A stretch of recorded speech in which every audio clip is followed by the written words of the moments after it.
Hi, folks. Chris Voss here from the ChrisVossShow.com, the ChrisVossShow.com. Hey, we're coming here with another great podcast. As always, we've got an amazing author on the show, someone I'm pretty excited to get on the show because I was trying to get her on last year and she was ignoring all my emails. No, she wasn't. She was so busy. She was on all the media. And we have today Anthea Butler. She is the Geraldine R. Siegel Professor in American Social Thought Chair, Religious Studies, University of Pennsylvania. And the part I was trying to get to, contributed to MSNBC as well. She's the amazing author of the book, the two books that have come out, the 1619 Project that you have probably heard about. She was all over the news. That's why she wasn't returning my emails. She was busy doing all the news channels there on the TV. And we'll be talking about her book too, White Evangelical Racism, The Politics of Morality in America. And we'll be talking about her book. Both those books came out, I believe. One is in March 2022, 2021. And Yep. one is, I think, in August of 2021. Mm-hmm. And then do you have a pending paperback come out for that one? Not yet. Okay. I noticed. But coming. Not yet. Yeah. We won't talk about it just yet, but Okay, sounds good. Probably maybe have some updates or something, or can you talk about that? yeah, we can talk about it later. Oh, secrets. All right. So welcome to the show. We certainly appreciate you coming on the show today. Give us your plug so people can find you on the interwebs. Oh, you can find me, first of all, on Twitter, where I'm at most of the time at Anthea Butler, just one big string of words. You can find me online at antheabutler.com. You can also find me on MSNBC as a contributor. I'm usually writing twice a month, if not more. It depends on anything crazy that happens in religion and politics and all of that kind of stuff. And you can look out for me in different spaces. I'm usually on Black News Channel. I'm on MSNBC occasionally. I pop up everywhere. All right. So what motivated you to write the book, White Evangelical Racism? Is there something going on in America we don't know about? Yeah. I will say this though to your listeners. I started this book before 1/6, okay? And I started it in part because I, was an evangelical once. I went to evangelical seminary. I know evangelicals pretty well, and I was sort of kind of really appalled at where things were going, although I knew they were always there in this kind of a space that never got talked about. And I think for me, the book represents something that is really important for people to understand. That is, all this talk about morality that evangelicals do is about a shield for racism and sexism and all the other kinds of things that they like to say that they don't promote, but they do because it helps them to stay in power, and especially political power. And so I think that's what, your listeners need to really understand, and understand how that operates. And we've had a lot of great authors on the show who've educated us on the history of how Christianity, or white Christianity, has really been overrun by this white nationalist sort of theme, extremists. But I think even in the core point of white religion, there's always been that sort of racist power sort of base. Is that correct? Yeah, that's true. And especially in the American context. I mean, when people look at the title of the book, I think they think, oh, this is just going to be a long op-ed, but I know it's more about 200 years plus of a history here in America where we've had to deal with kind of racial struggles and, right-wing Christianity, and especially evangelicalism. Yeah. And I did not know, and this is something that was left out of my education when I was growing up, the whitewashing of our history, which is why CRT and other things are important. I did not know that, there was a line from Martin Luther King, and I'm trying to Google it here. It's not coming up, but it was the line that talked about how even on Sunday, we're not able to sit together. And I did not. Yeah, I do know the line. I will paraphrase because, every time for historians, we have a bunch of things in our head, but the most segregated hour in America is on Sunday at 11 a.m. Mhm. And that is, between churches. And that's still true today, even whether the church is online or it's meeting in person. Yeah. And I did not know there was this separation of the black and white churches. There really wasn't a whole lot of black churches until about Martin Luther King's era. Well, And actually, that's not true. Well, we can talk about that in terms of the 1619 book. But I think, one of the things that people don't know, and what people don't understand, is how much, evangelicals have really kept their churches segregated too, and the reasons why. Yeah.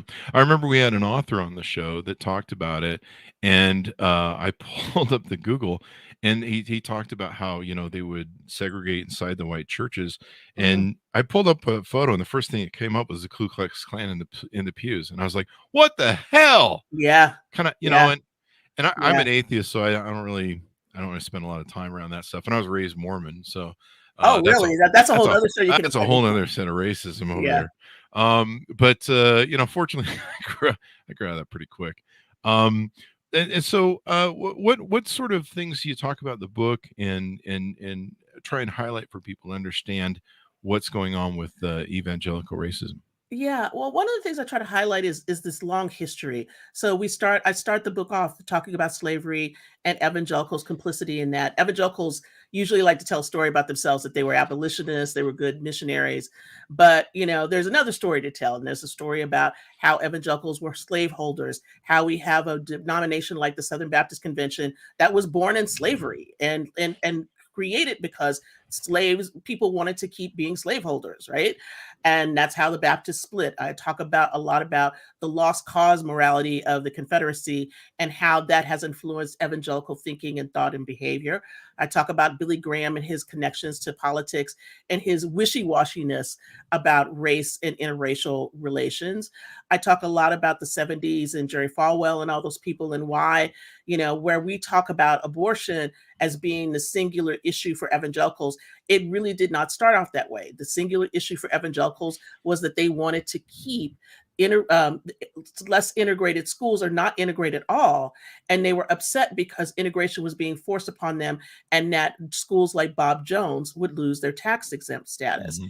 And then I bring that up to the 21st century, where we talk a lot about George Bush and the ways in which he ran his campaign, where, you think about him as being the quintessential evangelical president, but his campaign was run very racist. And there was a lot of racism after 9/11 for, Muslims and people like that. And then with, of course, President Barack Obama and the, virulent racism that came up through his campaign, through birtherism, all of that kind of stuff. Then we get the Tea Party and, the entrance of Donald Trump, and pretty much up to the beginning of Trump. I don't deal with Trump in the book, in part because I think that most people can understand where evangelicals were after Donald Trump, got into office. And so it's not about Trump necessarily. It's about all the racism and all of the history that leads up to Trump that makes it very easy to see why evangelicals would have voted for him. Yeah. Plus, Trump's like 5 volumes of your second, third, fourth, fifth book, Yeah, right? it's There's a a lot lot, th there's a right? lot there, but it was really wild to me. I had never heard the term white nationalists up until Trump took office, Yeah. and I never really had put much into it until I woke up the next day hungover and went, "What the fuck just went on?" Yep. And and I started learning all these code words and terms and tropes, and I was learning a lot that this, and turns out white nationalism was just a rebranding of the KKK. For those who aren't aware of that, it was they just made it a nicer sounding thing, Mhm. and made it less technically swastikas, I guess. But Yeah. um, Oh, and I also were, I think also too, to help your listeners understand, I think when we talk about white nationalism, the way that white nationalism was spoken about before Trump was about people who were in Idaho and all these Aryan Nation and things like that, right? These were a subset of things. And now when we have to talk about white nationalism, we also have to put in white Christian nationalism. And mhm. that's a little more difficult because you don't like to think about, at least from some people's perspectives, Christians being nationalism, and especially white nationalists, but they can be and are. And I think one of the things that's important about my book is to really see this historical trajectory about why some evangelicals today are embracing these ideas and why some evangelicals showed up on 1/6 to take over the White House. Mhm. Yeah. I mean, to see the Confederate flag in the white Yeah, in the rotunda over there with the congressional area, that would just floored me. I was just yeah. like, my God, that thing didn't even get that close in the Civil War, and here we Mhm. are, hundreds of years later. We've had a lot of great authors on the show. We've talked about everything, and the basis for this country, 450 years of Christianity and pretty much right wing white religion stuff, going back to the original lie of the shining city on the hill, what we did to the Indians, black Yeah. people. I mean, it's just a horror show from one to the other if you really get into the history of it. And we've had a lot Yeah. of great authors on the show. Talked about it stuff. I think someone hooked me up with you, Kristen Cobes de May. Yeah. And then one thing that was interesting to me was Robert P. Jones came on and talked about his book White Too Long, and it was interesting how much of the the polling that he does of the white Christian base, how much of it is infected with the white nationalism, and then there's kind of the middle department that's just kind of like, let them do what we want. We want power, but we're not really with them. But Yeah. you'll sleep with them. Yeah, exactly. It's an alliance that needs to be made in order to maintain power, Yeah. right? And this is what this is what happens. I think one of the things that people have to understand is that it's not just the average person in the pew; it's people with a lot of money fueling all of this stuff, whether that's on the Christian side or otherwise. And I think that that's also a space in which people really need to be paying attention to coming forward to the 2022 election cycle, and especially in 2024. Yeah. What's interesting is there seems to have been a lot of fallout of religion. Religions, or white religion, seems to be paying the price for, getting in bed with Donald Trump. There seems to be a lot of people leaving it. There's a lot of the preachers that were in it that are now trying to talk people, hey, you need to get out of there. That's really interesting how that's kind of turned on them. Yeah, I mean, I think, what they didn't expect was that this proximity to power would also make them have proximity to the stench, right? And so you have to understand that you take on both. But now, with all the book burnings and saying that you can't have this book or that book into the thing, and how they want to control women's bodies and all of this stuff, it is power, but the power is also making them become a pariah class. And I think that this is the thing that evangelicals need to understand, is that those who are leaving understand that they don't want to be those people in our, nation, right? But the other people want to make the nation like the kind of pariah state they want to live in. And so we have governors like Greg Abbott or, Ron DeSantis and others who are embracing these hardline Christian ideals in order to, shore up their political base and maybe make a run in 2024. And I think that's where you begin to see how people are going to line up and whether or not this attrition will still happen within evangelicalism or not. I run a theory by you about what I really feel is happening in America and our politics and stuff. You tell me if I'm wrong or right. It's a theory, but really we have two parties, and one party is steeped in white Christian nationalism. We're steeped in Betsy DeVos's Center for National Policy and what she wants. She wants basically a theocracy, but a white Christian theocracy. That's a fight for power and white power that they've had for 450 years. That's where everyone's siding over there. And one of the fears that they have, and shame too comes out of that fear, is, and I've seen Republicans talk about this, is they will say, we've been really bad jerks, let's put it that way, to minorities for 450 years. And we know that within, I think it's 10 or 20 years, we're going to be a minority. And we're scared crapless. We're ashamed of what we did. And we think that once they get into power, they're going to treat us as poorly as we treated them, which probably we got to come at maybe. Or at least those people do. I'm on the good side. Don't take me. But and I sit and look at that and I kind of laugh as a comedian. I just go, well, maybe you should treat people nicer, and then maybe they'll think of that. I don't know. It's a silly sort of thing, but it's the shame element too of that they're dealing with. Yeah, I don't know that they deal much in shame anymore, but I think what they do deal in is the realization that, as Adam Seward said in this really great article, the cruelty is the point. The cruelties that have been happening for the last 400 years, they're afraid that cruelty will be dealt upon them instead of, the brown peoples of the world, right? Yeah. And so that's where you get this problem about how do you think about what is supposed to happen. So I think for them, I think partly what you say is true. I think part of it is also the demographic change that bothers them so much. The demographic changes that make them feel that they will be out of power. It's not even a sense of, do we care about these people? Do we care if they're going to get us? they care that they're not going to be in power. Yeah, exactly. And that's a much bigger fear. I mean, to give an example, look at all the things that have been said about when Biden will make his choice for a Supreme Court nominee, that he says he's going to make an African American woman. Right now, you had a man at who's supposed to be over, I believe, the dean of Georgetown Law, say that, what, we don't want a Black woman. That's like a lesser kind of choice. And I'm like, dude, this is the quickest way to lose this job. Like, shut up, okay?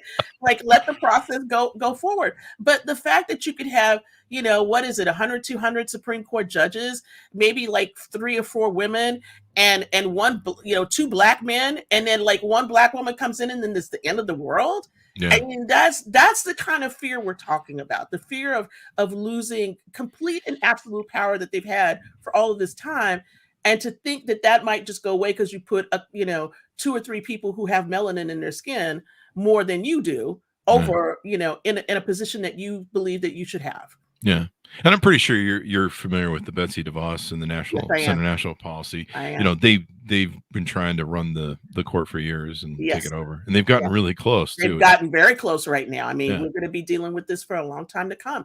But Yeah. that's also part of the book, which is this was the deal that evangelicals, have made. And with this alliance with the Republican Party, the Republican Party is basically a theocratic party. You cannot think of it as a political party anymore. It is a religious party, whether that religion is evangelicalism or basically for some, political actors in Republicanism right now, basically a conspiracy party. Yeah. Or white nationalist party. I mean, these are the parts where we have the imbalance between our 2 political parties right now. Yeah. And to me, the Democrats, well, I mean, no party is perfect. The Democrats, they've realized that, okay, well, this is the future where things are coming. There's going to be more women, more minorities are going to rise and become a majority of the thing, so we've just got to embrace change. And so to me, that's like you say, it's about power. It's about who's going to be in power and who's going to extend power. And it's really just extraordinary. Watching, them go on about having a Black judge at SCOTUS, you see them whipping it up, and it's a total racist trope, sort of signaling racism, and people eat it up, and you're just like, what the hell? It's not even signaling anymore. Yeah. It's basically a bullhorn. Yeah. Yeah. It's really insane. And I don't know. I had someone say to me that, I grew up in the generation of, I remember when Eddie Glaude Jr. came on, he took one look at me. I had a red hat on that was just a red hat. He's like, "Oh shit, what did I get into?" I called into MAGA Central.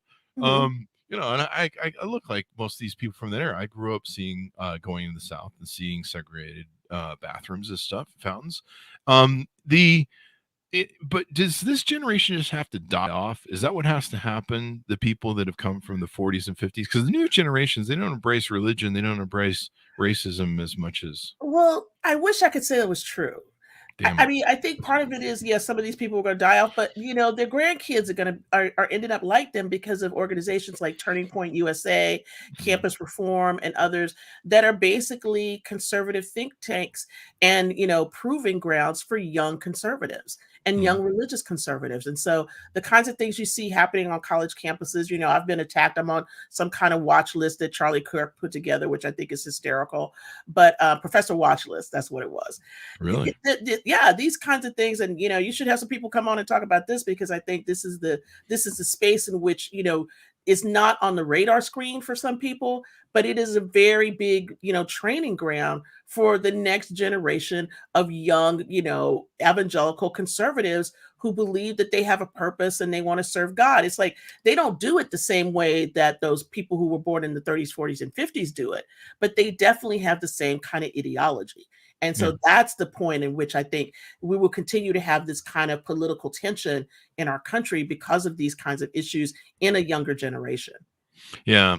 I think, didn't Turning Point lose its funding or kind of went up? Oh, the guy who was funding Turning Point, whose name is going to escape me right now, just passed away in the last year. But they are massive. And I'm telling you, it is a well-oiled organization. So when Charlie Kirk says, I believe it was something he said about the Super Bowl and that how terrible it was and everything, and then Candace Owen unfortunately said that she liked the halftime, and I'm like, girl, you cannot say this. You are a Black woman, and I know you might like this rap music, but you better act like you hate this stuff or your gig is up.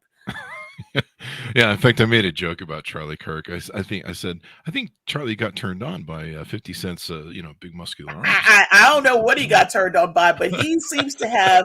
I mean, the things he said about sexuality, I think, are very much in line with how evangelicals would talk about sexuality, and I think that's really interesting for a very young man to say the kinds of really buttoned up puritanical things that he says. And I think in the closet. Excuse me. Sorry, I had. Oh well, I cannot speak on this. All I'm just going to say is I speak on what he says, and it sounds very 1950s to me. Yeah, it's just, I don't know. I had the hardest time dealing with all of it. I mean, I thought we'd resolved a lot of the stuff during Obama, and we certainly woke up to, and Trump really dug out the darkest elements of people. Trump was, I don't even want to say he dug it out. He just illuminated them. He put the light on it because he was that person, and he drew people to him that were like this. And I think, if one of the things that I wished I could have dealt with more in the book, I would say, is the role of the Tea Party in all of this, because everybody kept saying, they wrote all these articles and said, the Tea Party is over. These people are gone. I'm like, oh, no. They went right to Trump, and they got bigger, and the Tea Party became MAGA. And that's what he pulled on when he was doing birtherism and thinking about a run in 2012. And Franklin Graham was out there promoting birtherism like every day on all of the news shows, and people were inviting him to speak. This was the genesis of all of that. And so Obama's presidency really, while, it would have seemed on the outside that he was the person that was going to bring us into a new era in this country, it actually threw us back into the 19th century. And the kinds of virulent racism that you saw right before and during and after the Civil War. Yeah, I don't think any president got as much hate mail or threats on his life. No. I mean, the poor Secret Service was like, trying to working protect them from overtime. And so let's talk a little bit about, do you talk about CRT in your book? No, I don't, because, the CRT thing came up really after, right at the end. I turned in the book, I would say it was August 20. The book was out in March of 2021. And this was the beginning of that conversation, so it didn't really come up. But what I will say about this conversation is this is, number one, a ginned up conversation that it has a history. Number two, none of these people know what critical race theory is. Okay, none of them. They've just decided that it's the teaching of race in any form. And so we don't want kids to learn about slavery or, the proper way to learn about the civil rights movement. Martin Luther King has been reduced to kind of a caricature, and that anybody who talks about anything that implicates America in some kind of racial activity, whether that's good or bad or indifferent, is teaching CRT. And so now what you see are these kind of witch hunt, and I have to use that word, campaigns against teachers and others to say if they're going to teach this. And so one of the things that has been very interesting to me, being an author in the 1619 book, is that there's really nothing in the chapter I wrote about Black church that isn't known, that isn't just there, right? But I think that for many people, the shock of finding out that America has a really jaded history and a violent history around race relations and slavery is too much for them to bear. I think about it this way. There was some kind of law that came up, it's not law yet, about basically we're hurting white people's feelings in Florida. And I'm like, what about everybody else's feelings? Native Americans, African Americans, Asian Americans who we just, celebrate the internment degree yesterday, right? What about all these other people groups in America who have had lots of things happen to them? We don't even have to go to slavery. We could just go to like a whole other list of atrocities that have happened, and immigrant groups that have come into this country. And so my question is, it's like, what are you trying to do here? What are you trying to do here? This is like, you're trying to basically regulate thought, regulate what people read, regulate what they listen to. And as a result, we're going to have a nation of dumb people. And we already got a lot of dumb people. And I would like us not to be stupid. Yeah. Yeah, we've had a lot of great authors on the show and highlighted different histories, parts of it that were like never told or Mhm. hidden. Like in fact, one of the people who came up with the line "all men are created equal" or influenced the line was, I believe, a Civil War general who was black. Now, And I don't know about this one. yeah, it's I was somebody. thinking about I was thinking about that guy Thomas Jefferson because I live in Philadelphia, and down the road from me is, Let me pull up who the author was. It was a rewrite of the Revolutionary a History. rewrite of the Constitution. Revolutionary War history. Let me see if I can pull that up. It's not my It was not my Liberty is brain. Sweet: The Hidden Oh yes, History of the yes, American Revolution by Woody yes. Holton. hmm He said that the origin of that Originator line. of that phrase that Yeah. got into Declaration. I Yeah. don't know that actually, hmm but I would not be surprised. And I think that one of the interesting things about this is that most people who are conservatives right now, where they have these ideas about the founders and the framers, they don't even know what they were deists. They don't know hmm that they didn't really worship God. They're just like, God's out here somewhere. We don't know if he's doing anything, but we don't care. And they weren't really the kinds of Christians that they are. And I hmm think for me, that's always the most important piece, is to realize that all of this the sacralization of America about being a Christian nation is so far from the truth. We've never been a Yeah. Christian nation. We've been a nation that was founded so that you could come and worship the way you wanted to and whatever faith you wanted to. It's hmm not about this, everything being Christianity. Yeah. Yeah. And I'm all for that because I'm an atheist. Yeah, yeah. I think I said the Civil War and I meant the Revolutionary You War. meant a revolutionary. Yeah, That probably threw you way off on that because yeah. that didn't make any sense. So let's talk about the 1619 book Sure. and get an understanding of what you guys were up to there. Yeah.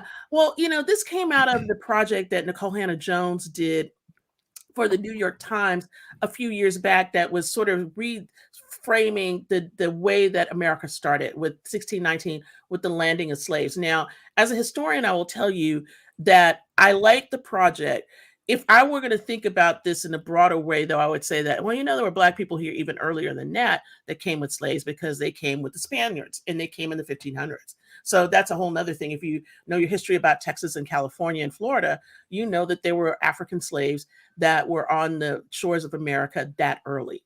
So Mhm. that's number one. But be that as it may, the 1619 project in this iteration in book form has different chapters about it. And so I'm going to talk about my piece because this is important. And, for a lot of people, this will scare them. But I start off this chapter talking about Jeremiah Wright Mhm. and Jeremiah Wright's big problem during the Obama run for presidency when he said, "God damn America." And I talk about this whole history of the Black church and African Americans who've been religious contending with the role of what America says it has been for vis-a-vis what has actually happened to Black people. In other words, to talk about religion and a democratic process for Mhm. African Americans in America. And that's what my chapter is about. And I think it's an important one because it helps people to understand this long arc of history that it's been Black people, and especially Black religious people, who have tried to keep America to its promises that were made in the Declaration of Independence and in the Constitution. Yeah, it's an amazing document when you sit down to read it, Yeah. and the fact that all men are created equal, and there was fights in the original Congress for it over should we abolish slavery or condemn Mhm. slavery, and what should we do? But I forget the line, but it basically refers to us as a nation that evolves or a nation that's it's never arriving; it's constantly in search of itself. Yes, exactly. And Exactly. sadly, though, we seem to be repeating history. Yeah, yeah. And I think, one of the things that all the people who are against the 1619 book don't realize, well, first of all, I think for some of them it's just too thick for them to read, but maybe they can pick out a Mm, chapter or two and read something. It's not sacrilege to learn about what the experience of African Americans have been in this country. You have historians and sociologists and people who have, many, many, many degrees writing in this book. We were fact checked more than anybody has been fact checked in my life. I will tell you that I worked on my chapter for a year. I wow. had 3 fact checkers. I worked with the editor of the New York Times Magazine and several other editors with it. I mean, I've never had my work checked out so much as I've had this particular 8,500 word chapter. Yeah. So I think on that alone, where I listen to all of these people who are against the book or saying that they're going to ban it because it's about CRT, they just don't want to read history. Yeah. And they don't want to know that history. And the history that makes them feel good are the made up histories, like people like David Barton and others who have made this glorious history of America that doesn't have any Black people in it. It has all white men in it. I mean, Yeah. women, whatever. That's not the history you want to hear about. And I think that's the problem. And they're not historians either. This is like the worst part of all. It's like they haven't sat down to train to do any of this work that you have to do to get a master's or a PhD. These are just people who are grifting. And that's the worst part. Yeah. I always say the one thing man can learn from his history is that man never learns from his history. And we're just doomed to repeat it. It's an age-old adage for a reason. And Yeah. until we sit down and understand, everyone's experience in America, other than the white experience that we saw on, John Wayne all the time. That's how I grew up watching John Wayne movies, and I didn't understand the nuance of it at the time. But God, it was clearly there when you look back on it. But to understand, to be able to empathize with, and then to be able to be educated enough to go, we really should stop that or not do that again. Yeah. And until we cross that bridge, I don't know. What do you feel has to happen in America? Is there a breaking point? Do we, studying of history, we've had people like Ruth Bengate on the show who've talked about strongmen. We're really marching towards that right-wing authoritarian fascist line where it's takeover by violence. Yeah. And we saw portions of that on January 6th and other places. But what do you think has to happen? What's the arc of the future of America if you were to put a bet on it? Down. Wow, man, we have to really hit the wall. I mean, yeah, we got to hit the wall. I hate to say it, but I mean, we're already close to the wall. I mean, there's probably already, depending on whose count you want to believe, there's over 1 million people who've died of COVID. Okay. Yeah. We're going to have people who have, and I have to bring up COVID because we're in the midst of a pandemic and everybody wants to pretend like we're not. And, the other part of this is that we're going to have people that have long COVID, and it's going to severely affect how we run as a country here in the next few years. So that's number one. Number two is this specter of violence, gun violence, all of this. I'm living in Philadelphia right now. We've had nothing but carjackings and murders. They found a burnt body that's like literally like maybe 5 miles from where I live now. And I'm just like, what is going on? And I think that the specter of violence, whether that's politicized violence, the violence of people who just feel like they can go up to you in a store and take your mask off or tell you not to wear a mask or protest at school board meetings and yell at school board leaders, this incivility is going to cause us to go down. And I don't think, and this is the most important part, for all those people who say they want freedom, I don't think they understand what that really means, that they are living in a democracy currently, and that will swiftly go away if they continue to back people who want to do these kinds of theocratic ideals. Yeah. They will find themselves in a position to where they're not going to like what's going on either. It doesn't matter whether they're liberal or conservative. They're not going to like the kinds of restraints that will be put on their lives. Yeah. And authoritarians and fascism is usually destroy an economy. Yes. The trains will still run on time, but yeah. And I think that's what people are complaining about now. And they just have no idea how bad it's going to be. No, they don't. They don't. And they think it's bad now, but I'm like, oh, no. These people are not about fixing you. They're all about, basically making you slaves to what they want and how their lives will run, as opposed to how your life is supposed to get better. And I see this all the time. I've been reading a lot of these stories about people who, have really bought into all this sort of disinformation about COVID. And then, kids ending up with no parents, or families being decimated, and none of them have money. I'm just like, why aren't we telling people like, just get a vaccine so you don't have to spend thousands and up to $1 million or $2 on a hospital bill? That to me is like a very simple thing. I think, if you just say it like that, just say, your kids aren't going to be able to grow up without you if you die. Yeah. And who knows if they're going to foster care or whatever, or what happens to your family if a spouse dies. And nobody thinks about this stuff. And I think that this is why I say we're going to run into a wall, because clearly we have like a nation full of people who don't want to face the realities of what can happen to them. Yeah. I mean, I watched the middle class decline all the way going back to Reagan.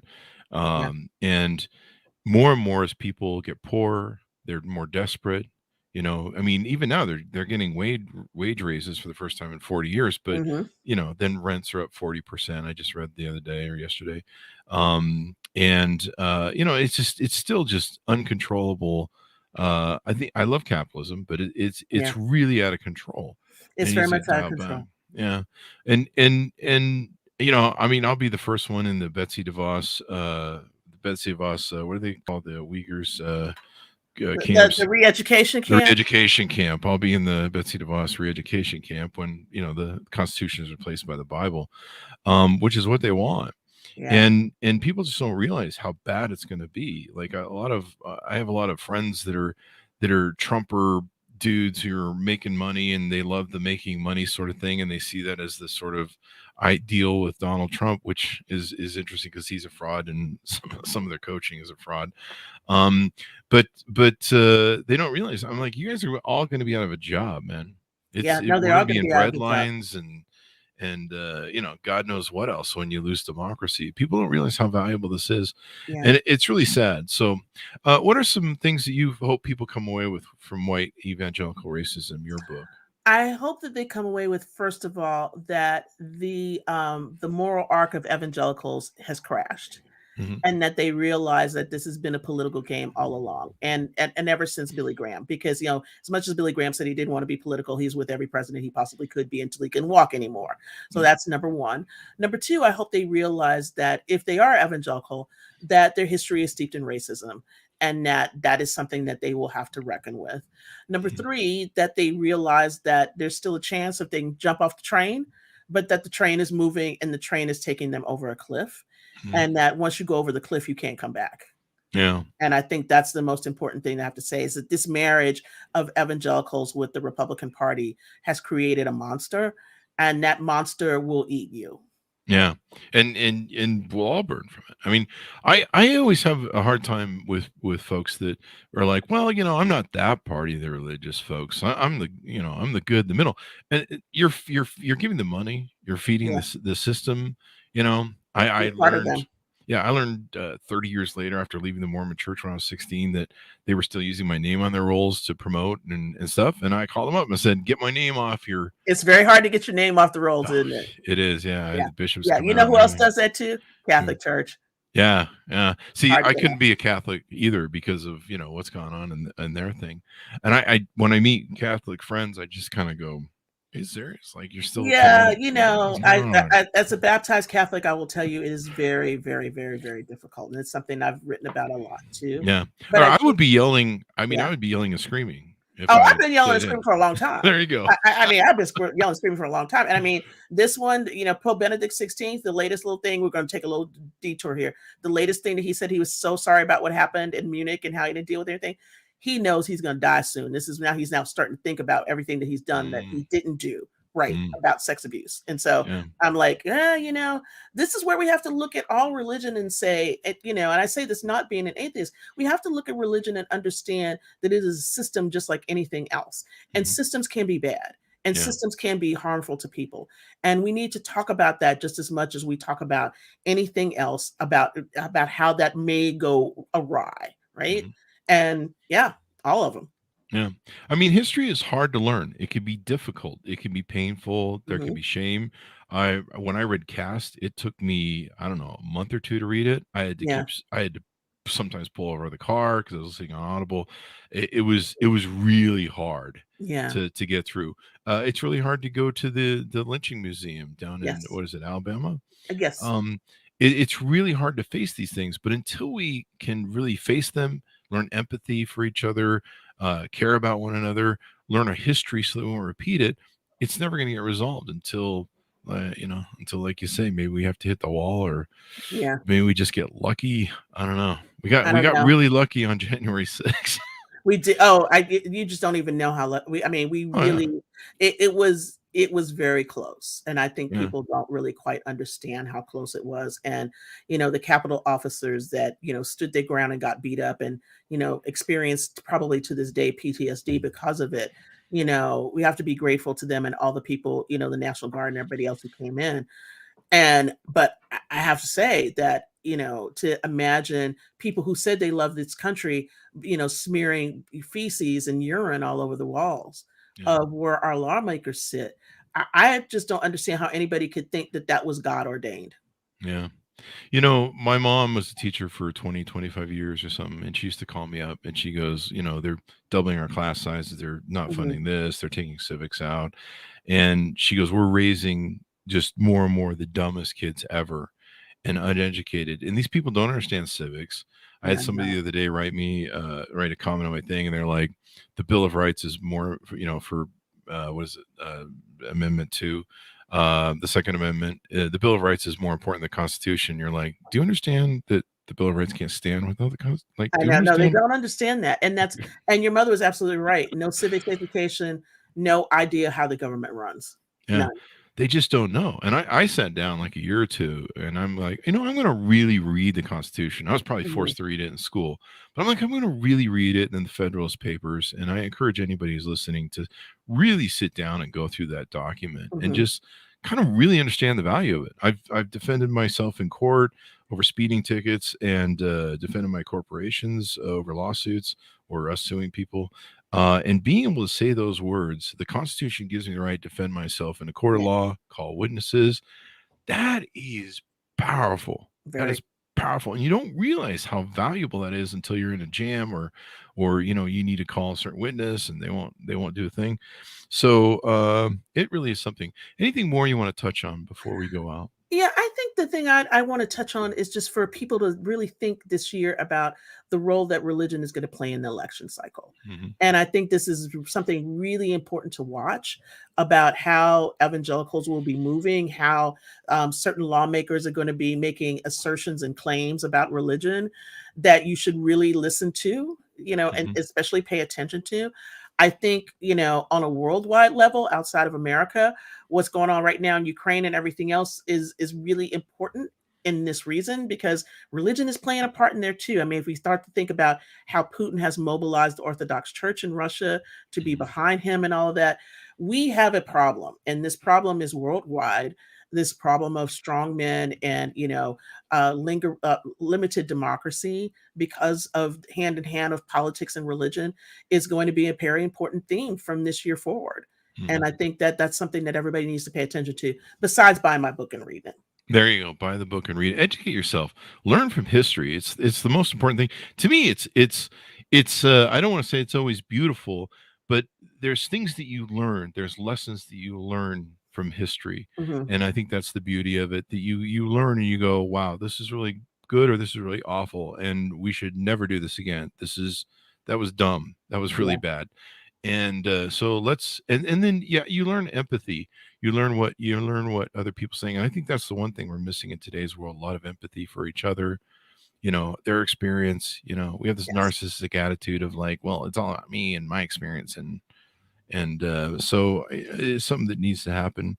Well, I'm glad we finally caught up to you. Yeah, I am too. And so we'll look forward to having you on for the next book, which I'm sure you're working on. Yes. It's just great. Give us your plugs so people can find you on the internet. Sure thing. You can find me on Twitter at Anthea Butler, all one word, AntheaButler.com. You can also find me on YouTube at Anthea Butler. I've got some clips up there and things people can see. You can write to me through my website. You will find me most every place, and I'm on MSNBC. Writing for them an opinion column, usually twice or three times a month. You can also see me on Black News Channel every now and then. I'm actually going to be on tonight at 6:00. So if you have that on your cable, I'll be on to talk about that as well. So thank you for having me, Chris. I really appreciate being on the show. Thank you for coming on. It was a real honor, and I'm just glad we got you. And thanks to Kristen Dubé. Yes, shout out to hooking Kristen. us up. I was talking to her. I always send her like articles. I'm like, hey, did you see this one? And I'm going to just have to stop doing it because she's got like 50 million people who send her the same article. But that's all right. We all trade stuff back and forth. Yeah. And then like half the time I'll see an article and I'll be like, hey, Kristen should see this. And I'll be like, oh, she's quoted it. Okay, she's. Yeah, that's her. Thanks to her for having her on the show. Guys, go pick up the book. Learn about history. Teach your children about history. Teach your children about civics. Her books are White Evangelical Racism, The Politics of Morality in America, and a contributor and a co-author, I suppose, to the 1619 Project, a new origin story. Thanks, Monis, for coming on the show. We certainly appreciate you guys tuning in. Go to youtube.com/Chris Voss, goodreads.com/Chris Voss. See everything we're reading and reviewing there. All of our groups on Facebook, LinkedIn, Twitter, Instagram. See the big 132,000 group on LinkedIn and our LinkedIn newsletter, which is killing it over there. The thing's crazy. Anyway, guys, thanks for tuning in. Be good to each other. Stay safe, and we'll see you guys next time.